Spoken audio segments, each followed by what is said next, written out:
So the 2022 World Cup draw happened this morning, and of course I'm reacting to this. I've also predicted who is going to win the group, who's going to finish runners-up, who's going to finish last, starting from Group A all the way to Group H.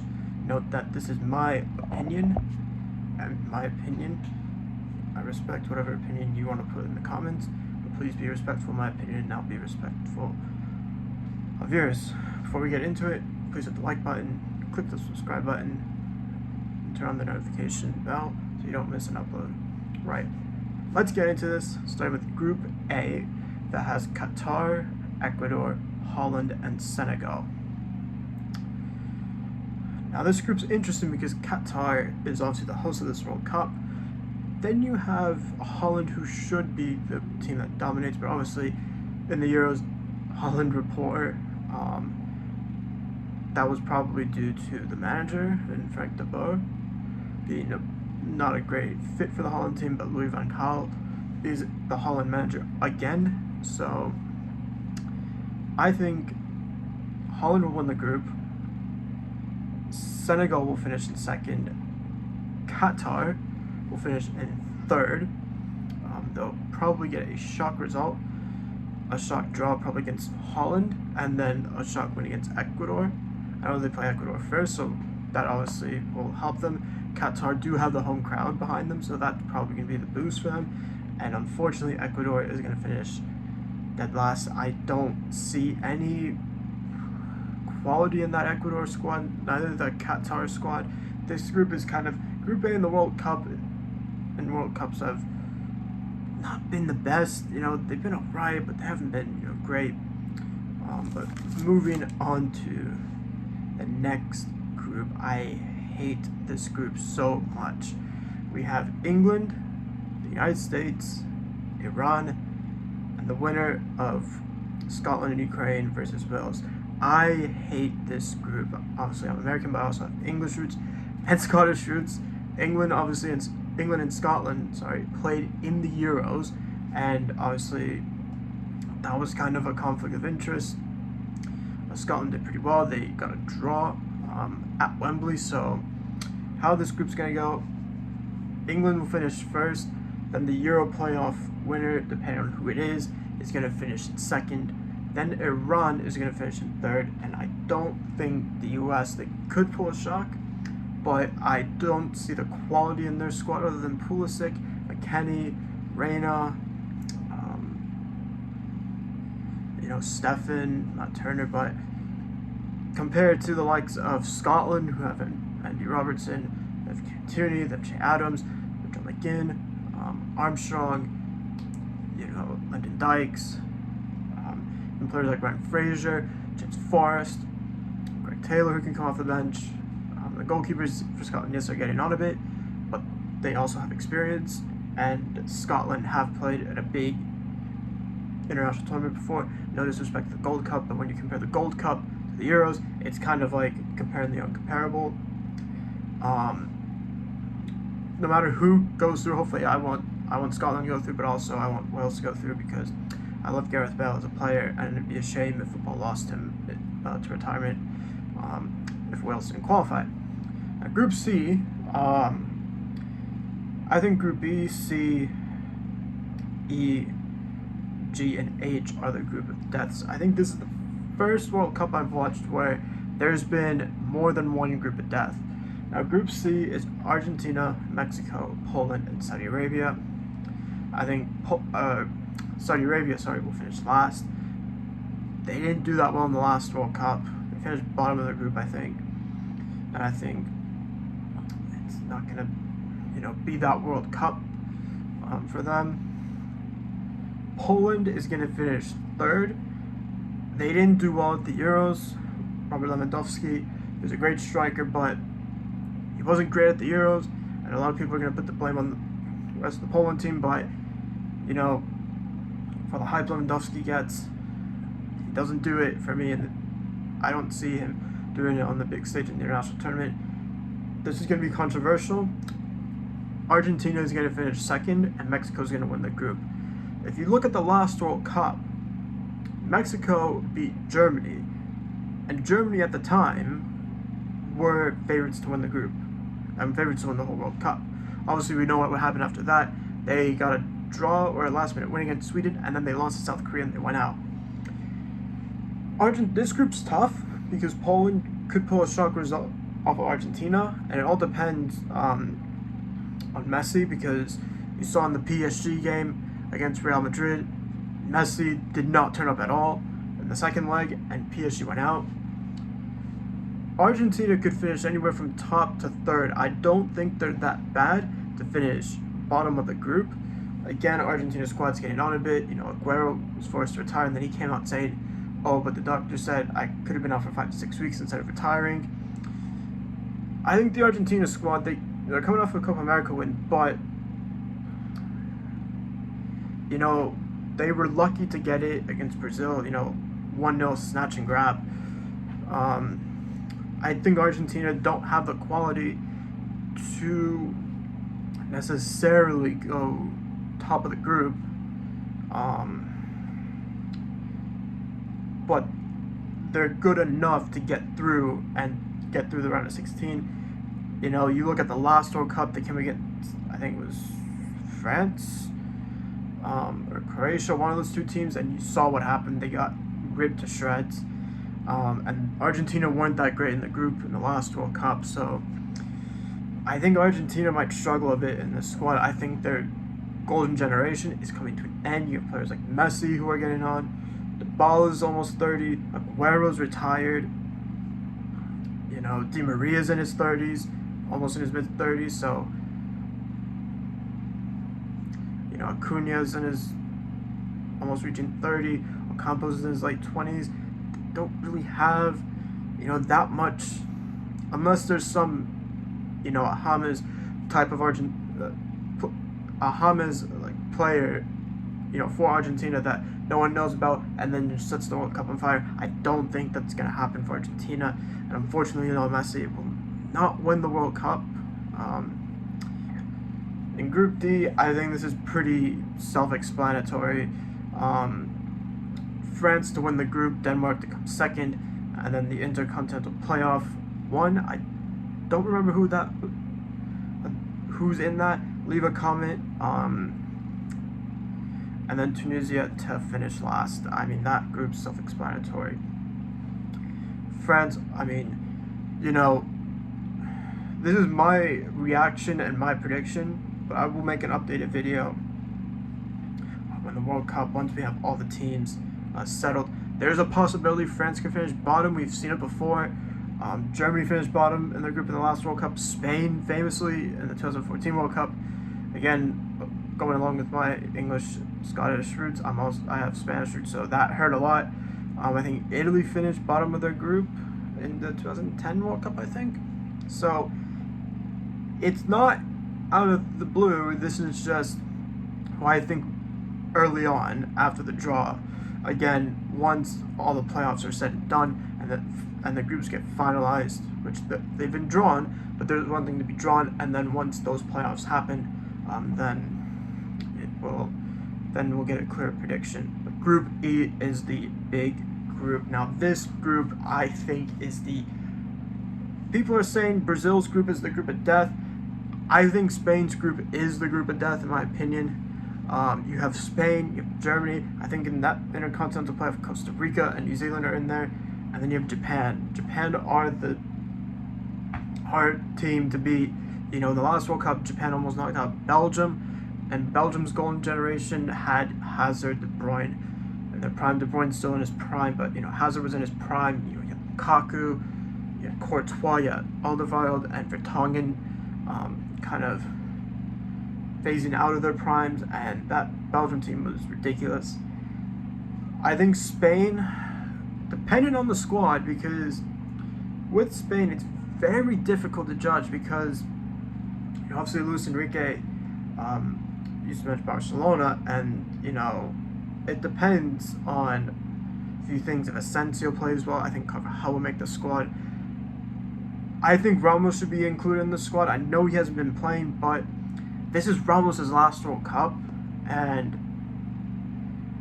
Personally, for me, I want to see Sergio Ramos in the squad because he still is the captain of Spain. This is definitely Busquets and Alba's last World Cup, especially Busquets. I can't see Busquets playing in the 2026 World Cup, and same thing with Jordi Alba. So, and obviously we have the likes of Pedri, Marcos Llorente, we have Oyarzabal, Ferran Torres, Moreno, and the big one is Morata. He has to turn up, and if he doesn't turn up in this international tournament, whoever the next Spain manager is, whether Luis Enrique still is in charge, or it's someone like Pep, or another young Spanish manager, I think Morata's days are numbered in the Spain squad if he doesn't perform. But in terms of where they're going to finish, Spain's going to finish top of the group. This is the big one. Japan's going to finish second. Germany finished bottom, and the winner of Germany's going to finish third, and the winner of Costa Rica and New Zealand are going to finish fourth. But this group is going to be the tightest group because Costa Rica make it. Spain play Costa Rica first, and they're not an easy team to beat.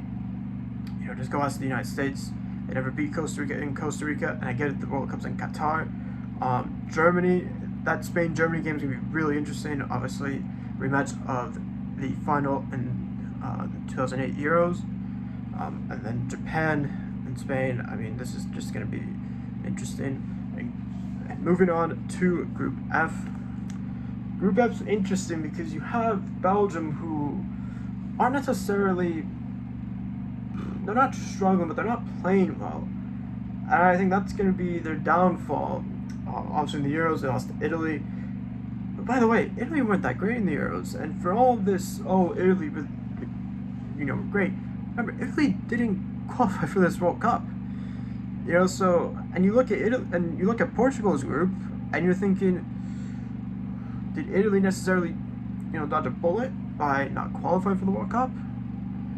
It's hard to tell on, this kind of stage, but I genuinely think that Group F's going to be very interesting. Obviously, this is Modric's last World Cup, which I love Modric as a player.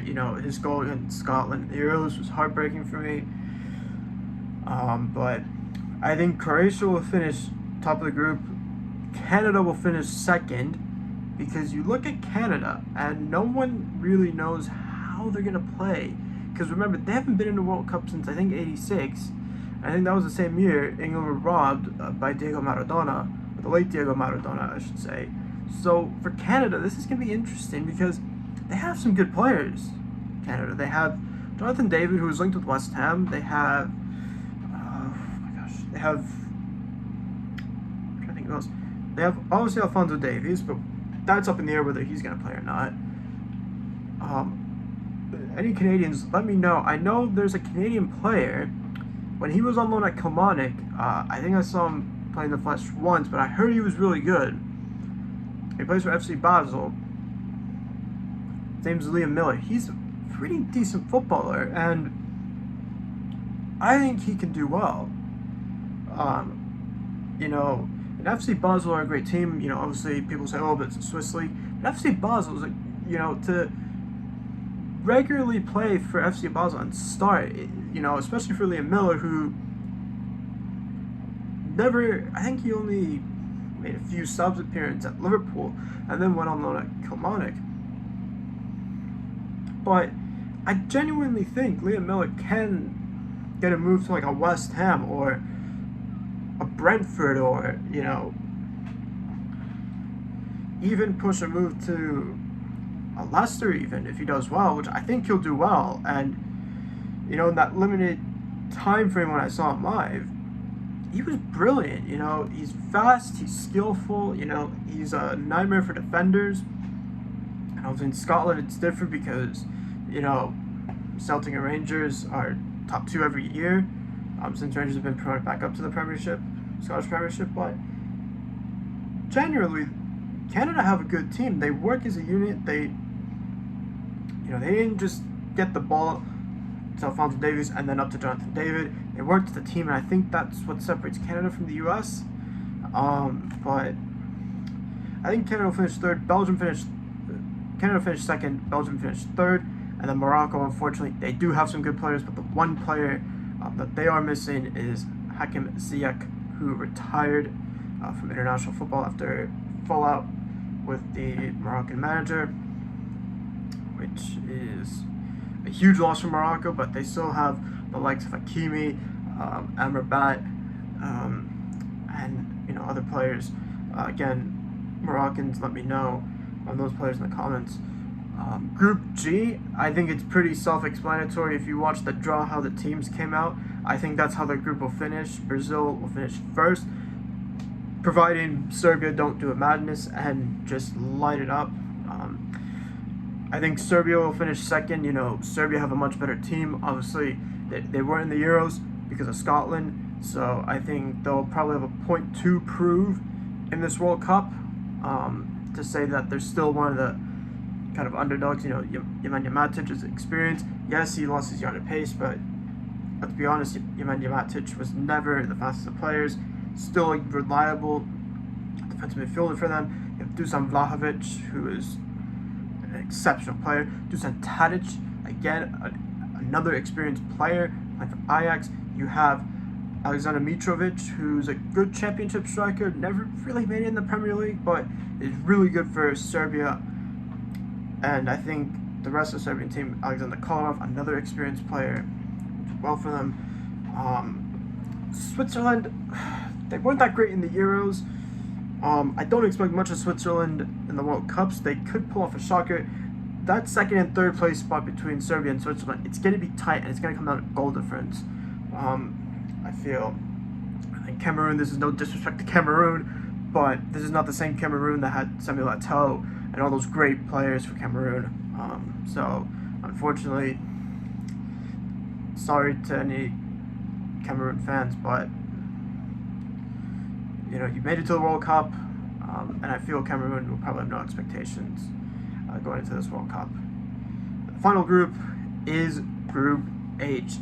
This group consists of Portugal, Ghana, Uruguay, and Republic of Korea or South Korea. This group is another tough group along with Spain. I think this is another group of death. Obviously, France, England, Spain, Brazil, and Croatia's group are all a group of deaths, and also Group C as well. So really, this is going to be interesting. But I have Portugal to finish first. I just think Ronaldo is going to push his Portugal team. Well, he's not the manager, but he's the captain. Ronaldo's going to push Portugal that extra mile in the big games. And obviously, Ronaldo showed up in the big games. He did not score against North Macedonia, but remember, he provided an assist, which is just as important as a goal. Because an assist helps sets up the goal, providing the ball hits the back of the net. Uruguay to finish second. This was really, really tough between them and Korea. South Korea, or the Republic of Korea, I'm just going to call them South Korea. They did upset Germany and knock them out of the World Cup. Do I think that's going to happen this time? No, because if they got put in France's group, it could have happened. But I just don't think Heung-min Son, Wang Yi-chang, there's probably other decent South Korean players in that squad, but it's not like Japan where a lot of their golden generation's aging out, but then it's kind of a mix of players like Kubo and those players, young players, some players that are in their mid-20s that have been part of the underdog golden generation for Japan. It's very tough for Korea. Obviously, they're going to be relying on Son, and I think that's the downfall. So Portugal will be relying on Ronaldo, but remember they have Diogo Jota, they have Bruno Fernandes. Otavio looked great in that North Macedonia game when I watched the highlights. So it's really tough for Korea, and then it's the same thing for Ghana. They're going to finish fourth, but I think it's going to be Portugal to finish top by 2 points. Uruguay is going to separate them and Korea by a point, and then it's going to be 2 points from bottom to second. That's how tight it's going to be. Obviously, Ghana have some decent players, like Thomas Partey, and a lot of really good players. I just don't think it's enough to get them out of that group and even to get them off the bottom, because Ronaldo likes teams, that like to sit back so we can run at them. I think that's going to be Ghana's downfall. It's also going to be downfall of South Korea as well. But this is a tough group. Again, this is what I think after the draw, reacting to it.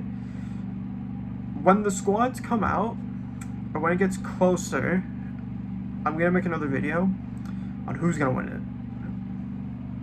Who's going to win the groups, who's going to go through, who's not, who's going to go through up to the first knockout round, and then I'm going to say, you know what, I'm just going to make a semi-final and final prediction, because those are easier to make than just sitting here and making round of 16, quarterfinals, semi-finals, but that is my reaction and my early predictions for the group stage of this World Cup. Let me know if I should make a Champions League quarterfinal prediction. I know they're coming up very soon, so I'll probably have to make it this weekend. But until next time, catch you in the next one. Until then, stay safe and have a good one.